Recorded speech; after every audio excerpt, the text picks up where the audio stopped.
Assalomu alaykum hurmatli obunachilar, o'rtoqlar, reklamani ham antiqalari chiqib turadi bizda. Mana Suroshniga ko'prik qidirib yurganlar bormi yoki uyimda oldi ariqda bo'yi, shunga bir ko'prik qilishim kerak, turbokka u yoq, yana uni ko'mdir qilib o'tirmaydi, bir ko'prik kerak deganlarga jo'natib qo'yinglar yoki fermer akalarimiz bo'lsa ham, endi yerlari zakanlarda bo'yida yoki ariqlarda bo'yida bo'lsa, bir texnika olib o'tgan biror malol kelayotgan bo'lsa, mana tayyor rossiyskiy ko'prik bor ekan o'rtoqlar. Olinglar, mana maza qilib ishingizga endi yaraveradi xudo xolasa texnikangiz. Chunki qalin, ugonliklar ham rossiyskiy, listlari ham 0.5 ekan. Xullas metallom narxiga sotib yuboraman deyaptilar. Qo'qonda turibdi, ko'prik sotiladi deyaptilar. O'sha Soyuz davrida tayyorlangan ko'prik mana. O'zi 81-yil ekan mana ko'prik ham.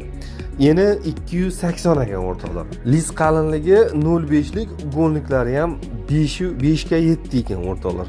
Ugonliklari ham Gazel Isuzularni ham ko'taradi deb ma'lumot berishgan o'rtoqlar.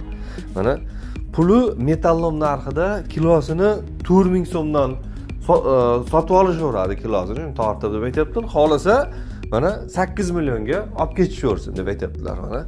Telefon qilib, video pastda telefon raqam Qo'qonda turibdi. Telefon qilsa, lokatsiya berishadi, borib ko'rib olaverasizlar.